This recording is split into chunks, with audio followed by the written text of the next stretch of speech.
በስመ አብ ወወልድ ወመንፈስ ቅዱስ አሐዱ አምላክ አሜን። የተወደዳችሁ የክርስቶስ ቤተሰቦች የእናታችን የቅድስተ ቅዱሳን የድንግል ማርያም የአስራት ልጆች በወደደንና ባከበረን ባፈቀረን በአምላካችንና በመድኃኒታችን በኢየሱስ ክርስቶስ አይምሮን ሁሉ በሚያልፍ ፍጹም ሰላም እንደምን ከረማችሁ? እንዴት ሰነበታችሁ? እንደምን ቆያችሁ? አሜን። ቸርነቱ ምሕረቱ ጠብቆቱ ከኛ ያልተለየ ዘወትር በኃጢአታችንና በበደላችን ምክንያት ያላጠፋን በብዙ ምሕረቱ የጎበኘን ያየን እችንም ሰዓት እችንም ቀን ለጥቅማችን የሰራልን የሰራዊት ጌታ ልዑል እግዚአብሔር አምላካችን ስለ ታላቅ ቸርነቱና ምሕረቱ ክብር ምስጋና ለሱ ይሁንልን።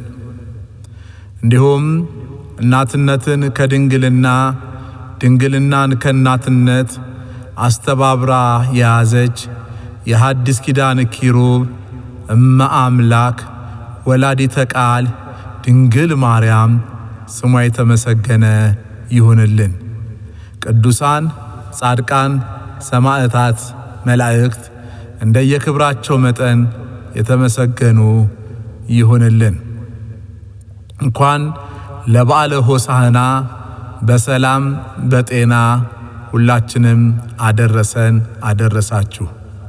እንግዲህ እንደ እግዚአብሔር ቸርነት እንደ እናታችን እንደ ቅድስት ድንግል ማርያም አማላጅነት እሱ በረዳንና ባገዘን መጠን የአብይ ጾም የመጨረሻው ሳምንት ላይ እንገኛለን። በተከታታይ ሳምንታቶች ስናይ እንደቆየነው ዛሬ ደግሞ ስለ በዓለ ሆሳዕና ከብዙ በጥቂቱ ለማየት እንሞክራለን። የቅዱሳን አምላክ ልዑል እግዚአብሔር በያለንበት ስፍራ ሆነን በመንገድ ላይ በቤቱ ውስጥ በሥራ ስፍራ ብቻ በያለንበት ቦታ ሆነን የምንሰማውን ቃል በእዝነ ልቦናችን ያሳድርብን። በሕይወታችን የሚጠቅመውንና የሚረባውን ነገር እሱ ያስተምረን። ሁላችንንም ማስተዋልና ጥበብን ያድለን። እግዚአብሔር ይርዳን። እንግዲህ በተከታታይ እንዳየነው ለ8 ሳምንታት ማለት ነው ካሁኑ ጋር በየሳምንቱ እናት ቅድስት ቤተ ክርስቲያን ሳምንቶቹን ከፋፍላ ስታስተምረን ቆይታለች። ዛሬ ደግሞ 8ኛው ሳምንት ላይ ሆሳዕና የሚለውን ሐሳብ ወይም ትምህርት እናገኛለን። ይህ ቀን ለእኛ ለኦርቶዶክሲያኖች የተለየች ቀን ናት። ሁሉም ምእመናን ከቤት ሳይቀር ያደፈው ልብሱን አጥቦ ራሱን አስተካክሎ ወደ ቤተ መቅደስ የምንጓዝባት ቤተ መቅደሳችን በተለየ መልኩ በየትኛውም ስፍራ ያለው መቅደሳችን በሕዝብ የሚሞላባት ዕለት ናት። ሕፃናት የሚዘምሩበት ሆሳዕና በአርያም ሆሳዕና በአርያም እያሉ የሚያመሰግኑበት ዕለት ናት። በእውነት እዚች ዕለት ላይ ያደረሰን የአባቶቻችን አምላክ ልዑል እግዚአብሔር ስሙ የተመሰገነ ይሁንልን። በማቴዎስ ወንጌል ምዕራፍ 21 ከቁጥር 1 ጀምሮ እስከ 13 ድረስ ያለውን ሐሳብ ስንረዳ የሆሳዕናን በዓል ለምን እንደምናከብር በግልጽ መረዳት እንችላለን። እንደ ሐሳብ አድርገን የምናመጣው እኛ ግን በማቴዎስ ወንጌል ምዕራፍ 21 ቁጥር 3 ላይ ያለችውን ሐሳብ ነው። እንዲህ ትላለች፣ ፈታችሁ አምጡልኝ የምትል ቃል አለች። ፈታችሁ አምጡልኝ። የማቴዎስ ወንጌል ምዕራፍ 21 ቁጥር 3 ይህንን ቃል የተናገረው ለስም አጠራሩ ክብር ምስጋና ይግባውና የእኛ ጌታ መድህን ዓለም ኢየሱስ ክርስቶስ ነው። ከላይ ሐሳቡን እንደምንረዳው ወደ ኢየሩሳሌም ቀርበው ወደ ደብረ ዘይት ቤተፋጌ ሲደርሱ ያን ጊዜ ኢየሱስ ከደቀ መዛሙርት 2ቱን ላከ፣ እንዲህም አላቸው፣ በፊታችሁ ወዳለችው መንደር ሂዱ። በዚያም ጊዜ የታሰረች አህያ ውርንጭላ ከእርሷ ጋር ታገኛላችሁ። ፈታችሁ አምጡልኝ። ማንም አንዳች ቢላችሁ ለጌታ ያስፈልጉታል በሉ፣ ወዲያውኑ ይሰዷቸዋል አለ። ስለ ቃሉ እግዚአብሔር አምላክ የተመሰገነ ይሁንልን። እግዚአብሔር በዚህ ውስጥ የሚረባውንና የሚጠቅመውን ያስተምረን። የእግዚአብሔር ልጆች እንግዲህ ጌታ መድኃኔ ዓለም ኢየሱስ ክርስቶስ የዚህ ምድር አገልግሎት ወደ መፈጸሙ ወደ መጨረሻው ምዕራፍ ወደ መጨረሻው ሲደርስ ይህንን ድንቅ የሆነ ዕለት እንድናስብ አድርጎናል። ወደ ኢየሩሳሌም ቀርበው ይላል ወደ ደብረ ዘይትም በደረሱ ጊዜ ቤተፋጌ ወደምትባል መንደር ሁለቱን ደቀ መዛሙርት ይላል ከ12ቱ ደቀ መዛሙርት ሁለቱን ደቀ መዛሙርት ወደፊታችሁ ወዳለችው መንደር ሂዱ ይላቸዋል። ልብ በሉ የእግዚአብሔር ልጆች፣ ከደቀ መዛሙርቱ ሁለት አድርጎ ነው የላካቸው። ሁለት አድርጎ የላከበት የራሱ ሕግ የራሱ አስተምሮ ስላለው ነው። ትዝ ይላችሁ እንደሆነ ከዛ በፊትም 70ውን ሁለት አድርጎ ላካቸው ይላል። ምክንያቱም ሁለት ሲሆኑ አንዱ ቢደክም አንዱ ያበረታዋል፣ አንዱ ቢሰንፍ አንዱ አይዞ ይለዋል። ሁለት የሆነበት ምክንያት ብሉይ ኪዳንና የአዲስ ኪዳን ምሳሌም ነው። የአዲስ ኪዳን የብሉይ ኪዳን ምሳሌ ነው። ሁለት አድርጎ የሚልክበት ሌላው ምሳሌ ሕገ ኦሪትና ሕገ ሐዲስን ነው። ሁለቱንም አስተምሩ፣ ሁለቱንም ምከሩ፣ ሁለቱንም ለሰዎች አስተላልፉ ሲል ኢየሱስ ክርስቶስ ከደቀ መዛሙርቱ ሁለት እያደረገ ይልካል። ከዛ በፊትም ልኳል። አሁንም ከደቀ መዛሙርቱ ከ12ቱ ደቀ መዛሙርት ሁለቱን ላካቸው። ወደፊታችሁ ወዳለችው መንደር ሄዳችሁ መንደር ውስጥ ስትገቡ አንዲት የታሰረች አህያ ከነውርንጭላይቱ ታገኛላችሁ አላቸው። ፈታችሁ አምጡልኝ። ምናልባት ሰዎች ለምን ትፈታላችሁ ለምን ትወስዳላችሁ ቢሏችሁ ለጌታው ያስፈልጋል በሏቸው፣ ያን ጊዜ ይሰዳቸዋል። አሁን የጥሬ ቃሉን ስናየው ትንሽ ግር የሚያሰኝ ነው። የአህያዋ ጌታ ማን ነው? የውርንጭላይቱ ጌታ ማን ነው? ክርስቶስ የሚሆነውንም የሆነውንም ሊሆን ያለውንም እየሆነ ያለውንም የሚያቅ ዘላለማዊ አምላክ ነው። ሁሉን የሚመረምር ነው።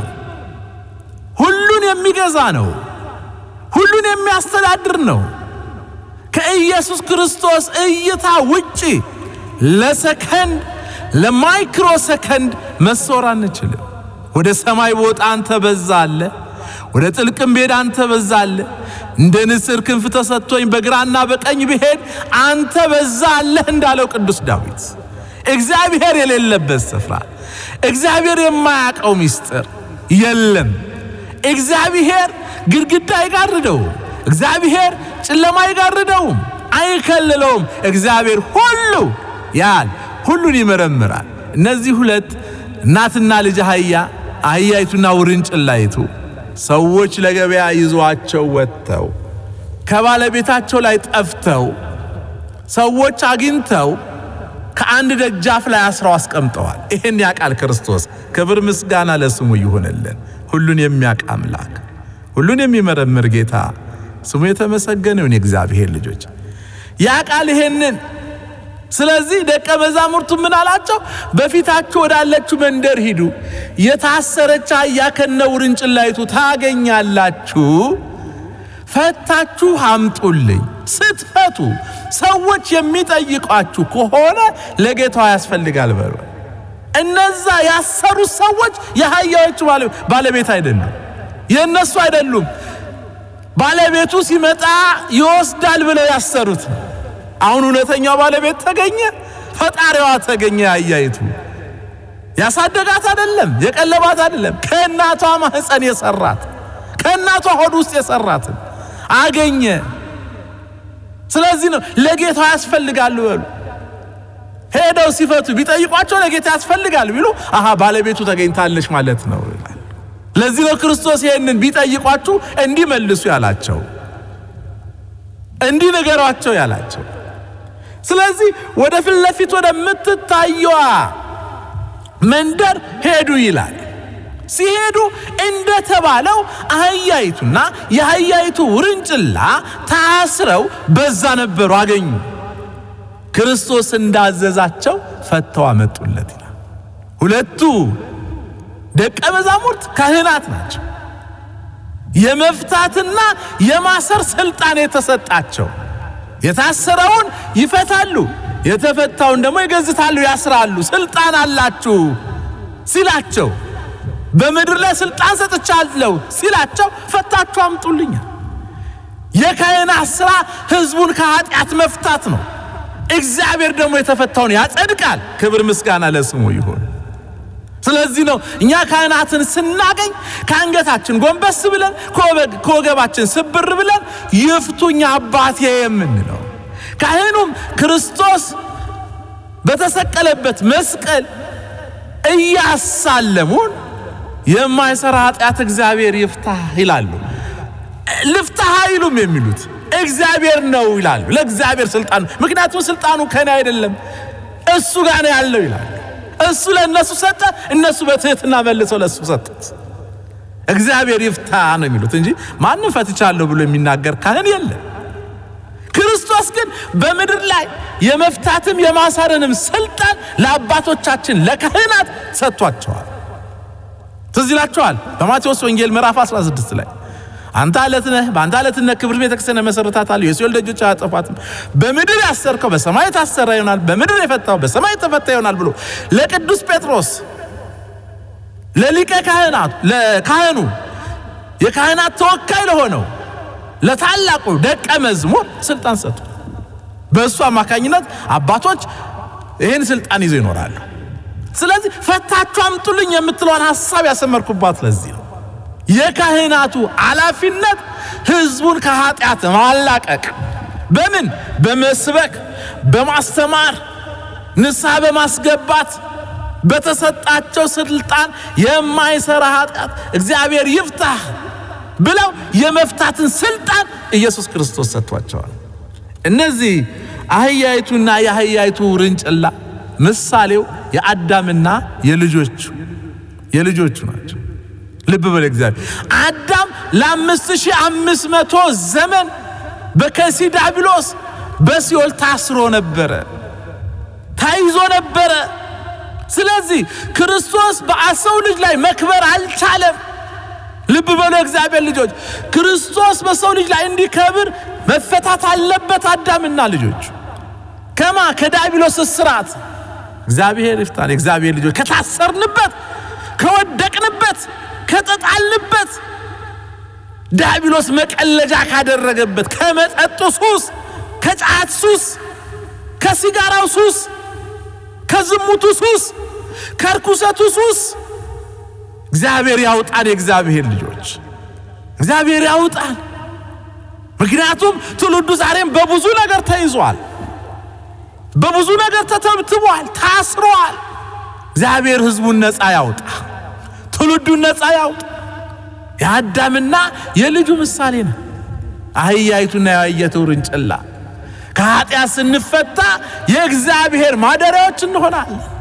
ከበደል ስንፈታ የእግዚአብሔር ማረፊያዎች እንሆናለን። ደቀ መዛሙርቱ ፈተው አመጡለት ይላል። ዕለት ዕለት ራሳችንን ለካህን እንድናሳይ፣ ዕለት ዕለት ራሳችንን በንስሐ እንድንመረምር አምላከ ቅዱሳን ልዑል እግዚአብሔር ሁላችንም ይርዳን። የእግዚአብሔር ልጆች ፈተው አመጡለት። ክርስቶስም በአህያይቱና በአህያይቱ ውርንጭላ ላይ ተቀመጠ። ምክንያቱስ የትንቢቱ ቃል ይፈጸም ዘንድ በትንቢተ ዘካርያስ ምዕራፍ 9 ቁጥር 9 ላይ እንደተጻፈው የጽዮን ልጅ ሆይ እነሆ ንጉሥሽ የዋህ ሆኖ በአህያይና በአህያይቱ ውርንጭላ ላይ በግልገለቱ ላይ ተቀምጦ ወደ አንቺ ይመጣል የሚለው ቃል ይፈጸም ዘንድ ልብ በሉ። በትህትና ክርስቶስ በተፈቱት አህዮች ላይ ደቀ መዛሙርቱ ይዘውላቸው በመጣው አህያ ላይ በአህያይቷ ውርንጭላ ላይ ተቀመጠ። እግዚአብሔር ልጆች አስተውሉ። አምላክ ነው። ዙፋኑ እሳት የሆነ ነው። የሰማይ መቀመጫው ምድር የእግር መረገጫው የሆነ አምላክ ሱራፌልና ኪሩቤል እንኳን በመፍራትና በመንቀጥቀጥ መንበሩን የሚይዙለት የሚያመሰግኑት ንጉስ እኛን በአማረ ቤት ውስጥ የሚያስቀምጥ በሚያምር ስፍራ ላይ የሚያስውበን እሱ የድንግል ማርያም ልጅ ኢየሱስ ክርስቶስ ራሱን ዝቅ አድርጎ በአህያይቱ ላይ ተቀመጠ። በትህትና ንጉስ ሆኖ ሳለ፣ ፈጣሪ ሆኖ ሳለ፣ አምላክ ሆኖ ሳለ፣ የዘላለም አባት ሆኖ ሳለ ራሱን ትሁት አደረገ። ሕዝቡ አየው። ደቀ መዛሙርቱ ልብሳቸውን አወለቁ፣ በአህያይቱ ላይ ያስቀመጡ፣ ውርንጭላይቱ ላይ ያስቀመጠ። ሕዝቡ ልብሱን አወለቀ፣ በእጁ ዘንባባ ዝንጣፊ ያዘ። እናታቸው ጀርባ ላይ ያሉ የ3 ወርና የ2 ወር ሕፃን ልጆች፣ የ6 ወር ሕፃን ልጆች በእናታቸው ጀርባ ላይ ሆነው ሆሳዕና በአርያም ሆሳዕና በአርያም ብሩክ ዘይመጽእ በስመ እግዚአብሔር፣ በእግዚአብሔር ስም የሚመጣ የተባረከ ነው፣ በእግዚአብሔር ስም የሚመጣ የተባረከ ነው። ሆሳዕና በአርያም እባክህ አሁን አድን። ሆሳዕና ማለት አድን ማለት ነው። አድን እያሉ ዘመሩ፣ አመሰገኑ። እናቶች መሸፈኛቸውን መከናነቢያቸውን አውልቀው ከመሬት ላይ አነጠፉ። ወንዶች መጎናጸፊያቸውን አውልቀው ከመሬት ላይ አነጠፉ። አህያይቷ ረግጣ እንድትሄድ አንተ የተቀመጥክባት አህያ የከበረች ናት። ክብር ምስጋና ለስሙ ይሁን። የእግዚአብሔር ልጆች የምንከብረው እግዚአብሔር ሲያድርብን ነው። ሰው በገንዘብ ብዛት አይከብርም። ሰው በእውቀት ብዛት አይከብርም። ሰው በስልጣን ብዛት አይከብርም። የሰው ልጅ የሚከብረው የእግዚአብሔር ማደሪያ ሲሆን ነው። አህያ የተናቀች ናት። ከፍጥረት አህያ ለሸክም ነው። ሰው እንኳን ጸያፍ ስድብ ሲሳደብ አህያ ነው የሚለው። አህያ የተጫነውን አትበላም ይባላል። የተጫነባትን አትበላም። አህያ ለሸክም ነው የምታገለግለው። የተናቀች ናት። በሰው ልጆች ምንም ስፍራ የላትም። በተናቀው ላይ ግን ክርስቶስ ዙፋን አደረገ። እግዚአብሔር ልጆች ራሳችንን ዝቅ ባደረግን ጊዜ፣ ራሳችንን ባዋረድን ጊዜ፣ አንገታችንን ዝቅ ባደረግን ጊዜ እግዚአብሔር በእኛ ላይ ይከብራል። ማደሪያው እንሆናለን። እግዚአብሔር በእኛ ላይ ይታያል። እቻ ያኮ ከዛ በፊት ምናልባትም ወደ ገበያ ይዛ የመጣችሁ ብዙ ሌላ ነገሮች ይሆናል። ሌላ ኮተት ነው ይዛ የመጣችሁ። እህል ሊሆን ይችላል፣ ሌላም ነገር ሊሆን ይችላል። ማንም ዞር ብሎ አላያትም። ማንም አልተመለከታትም። ምናልባትም ባለቤቱ ጀርባዋን በዱላ እያደቀቃት ይሆናል እኮ ወደዛ የወሰዳት። ግን ከባለቤቱ ተሰውራ ከገዥዋ ተሰውራ ዞር ስትል የዘላለም አምላኳ የዘላለም ጌታዋ ፈጣሪዋ ዙፋን ሆነች። ዱላ አይደለም ያኔ የተሰጣት። ስድብ ግልምጫ ወይም ደግሞ ሌላ መጥፎ ነገር አይደለም የተጫነባት። አምላኳ ስለተቀመጠባት ነጭ ልብስ ተነጠፈላት። የዘንባባ ዝንጣፊ ተያዘላት። እግዚአብሔር ልጆች በሕይወታችሁ እግዚአብሔርን አክብሩት። በልቤ ዙፋን ሾምኩት እኔስ አምላኬን እንዳለው ነቢየ እግዚአብሔር ቅዱስ ዳዊት። ልባችሁ እግዚአብሔር ማደሪያ ይሁን። ሰውነታችሁ እግዚአብሔር መቅደስ ይሁን። የተቀደሰ ማንነት ይኑረን። የተባረከ ማንነት ይኑረን። በራእየ ዮሐንስ ላይ ነው በደጅ ቆሜ አንኳኳለሁ፣ ማንም ድምፄን ቢሰማ ደጃፉን ቢከፍትልኝ እኔ ወደ ቤቱ ገባለሁ፣ ከሱ ጋር ምራት እበላለሁ፣ እኔም ድል እንደነሳሁት እንዲሁም ደግሞ እሱ ድል ይነሳል ሲለን እንደው ዝም ብለን የምናስበው የእግዚአብሔር ልጆች ራእየ ዮሐንስ ምዕራፍ 3 ቁጥር 20 ላይ ክርስቶስ የሆነ ቤታችን ውስጥ ግድግዳው በኩል የሰራነውን በር እያንኳኳ ሊገባ እንደዚህ ነው የምታስቡት? በዚህ ልክ ላይ የምትረዱት እንዳይመስላችሁ የእግዚአብሔር ልጆች። እግዚአብሔር ወደ ቤታችሁ እገባለሁ ያለው መዝጊያውንም ብከፍቱልኝ ያለው መቅደስ ሰውነታችንን ነው፣ እኛነታችንን ነው። ለእግዚአብሔር የተዘጋ ልብ ብዙ አለ። ለእግዚአብሔር የተቆለፈ ብዙ ልብ አለ። ከመንፈሳዊ ጥቅም ይልቅ ስጋዊ ጥቅም የምናሳድድ ብዙዎች አለን። በሚያልፈው ዓለም ውስጥ የማያልፈውን ነገር መስራት ሲገባን የሚያልፈው ዓለም ውስጥ የሚያልፈውን ነገር እየሰራን ደክመናል። ሰውነታችን የእግዚአብሔር ማደሪያ መሆኑን ከተወ ቆይቷል። ስለዚህ እግዚአብሔር መግባት አልቻለም። በዚህ ምድር መክበር ከፈለግን የእግዚአብሔር ልጆች ከፍ ማለት ከፈለግን ከፍ ያለውን እግዚአብሔር በልባችን ውስጥ እናስገባው። በልቤ ውስጥ ደር እንበለው። መቅደስ ሰውነታችንን ለእግዚአብሔር እንስጥ፣ ናዝራዊ እናድርገው። ይህች አህያ የከበረችው አምላኳን በትከሻዋ ስለተሸከመች ነው። ማንም ዞር ብሎ ያላያት፣ ጨርቁ የተነጠፈላት፣ ዘንባባ የተነጠፈላት ጌታዋን ስለያዘች ነው። አቤት እግዚአብሔር ሥራ! እግዚአብሔር እንዲያድርገን። እግዚአብሔርን የያዘ መቼም አንገቱን ደፍቶ አያውቅም። አምላኩን የያዘ መቼም ዝቅ ብሎ አያውቅም። ሁልጊዜ ተስፋው እግዚአብሔር ይሆናል። ቢወድቅ ይነሳል፣ ቢጨልም ይበራለታል፣ ቢሰበር ይጠገናል፣ ቢያጣ ይሞላለታል። ሁሌ ልቡ በእግዚአብሔር ጽኑ ነው። ልቡ ሁልጊዜ በእግዚአብሔር ተስፋ የተሞላ ነው። ምክንያቱም መቅደስ ሰውነቱን ለእግዚአብሔር ስለሰጠ፣ ማንነቱን ለእግዚአብሔር ስለሰጠ በልባችን መቅደሱ ውስጥ እሱ እንዲያርፍ የእግዚአብሔር ቅዱስ ፍቃድ ይሁንልን። የእግዚአብሔር ልጆች ወደ ከተማይቷም ገባ ይላል። በአህያና በአህያይቱ ውርንጭላ ላይ ተቀመጠ። በየመንገዱ ዳር ሰዎች ወጥተው ሆሳዕና በአርያም ሆሳዕና በአርያም እያሉ ዘመሩለት፣ አመሰገኑት፣ ከፍ አደረጉት፣ አወደሱት። አህያዋ ለምትረግጥበት ስፍራ ነጩን ልብስ እያወለቁ አነጠፉ። የዘንባባ ዝንጣፊ ይዘው ዘመሩ። ክብር ይገባሃል አሉት፣ አከበሩት። አምላካቸውን ከፍ አደረጉት።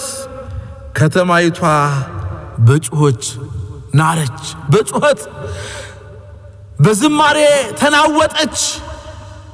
እንዲህ ነው አምላካችን ሲገባ። በመንደራችን እሱ ይግባ፣ በሕይወታችን እሱ ይግባ፣ በትዳራችን፣ በሰፈራችን፣ በቀያችን፣ በአገራችን በኢትዮጵያ አምላክ ይግባ። ምድራችን የዝማሬ ምድር ትሁን፣ የምስጋና ምድር ትሁን። ከተማይቷ ተናወጠች። ሕዝቡ ሁሉ ወጥቶ አመሰገነ። እየዘመሩ ይሄ ማን ነው ብለው ጠየቁ አይሁድ ጸሐፍት ፈሪሳውያን። ይሄ ማን ነው? ሕዝቡም ይህ ከገሊላ የመጣው ከገሊላ ናዝሬት የመጣው ኢየሱስ ነው አሏቸው።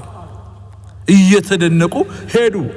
ወደ መቅደስም ገባ ይላል። በመቅደሱ ውስጥም እንደተለመደው የርግብ ሻጮችን ገበታቸውን ገለባበጠባቸው።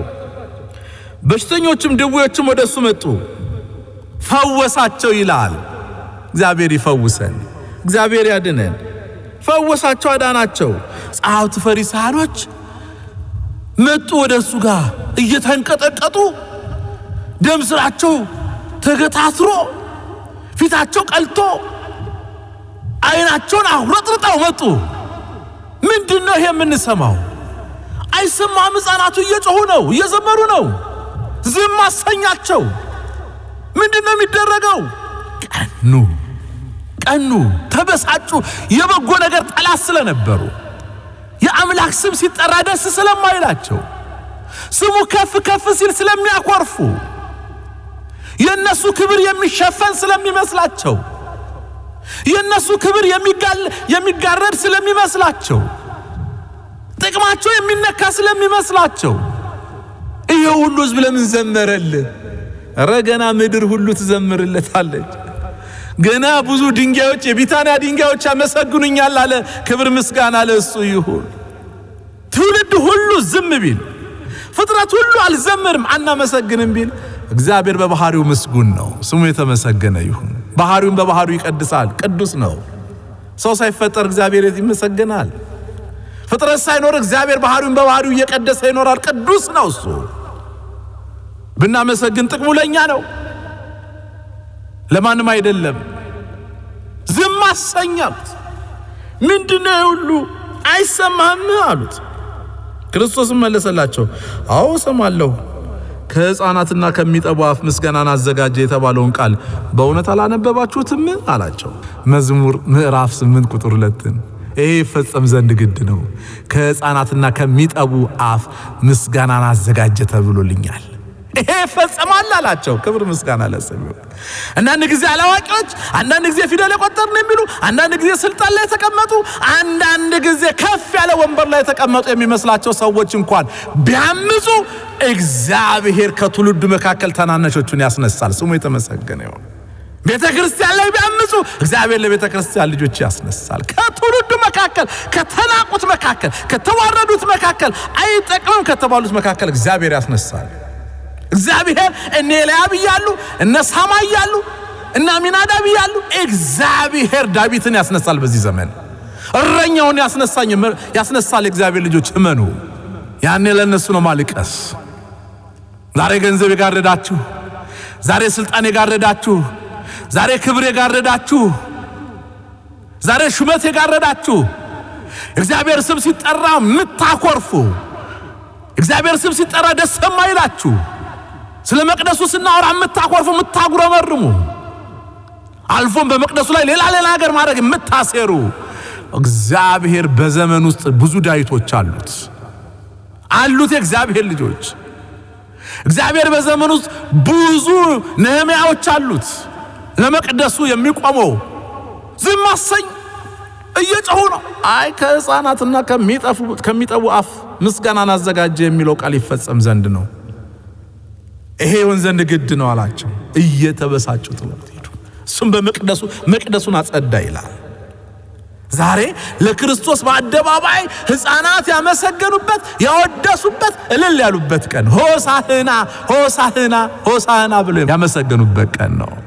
ጅግሩም ነው ደግሞ ከሰኞ ጠዋት ጀምሮ ወይም ደግሞ ከእሁድ ማምሻው ጀምሮ ሰሞነ ሕማማትን እናስባለን። እግዚአብሔር ልጆች ከበዓለ ሆሳዕና ረድኤት በረከት ሁላችንን የሚያሳትፈን የእግዚአብሔር ቸርነት፣ የድንግል ማርያም አማላጅነት፣ የቅዱሳኑ ጸሎት አይለየን። አጽራተ ቤተ ክርስቲያንን እግዚአብሔር ያስታክስልን፣ ይቆየን። መልካም የሕማማት ሰሞን ይሁንልን። ወስብሐት ለእግዚአብሔር። እግዚአብሔር ይስጥልኝ። አመሰግናለሁ።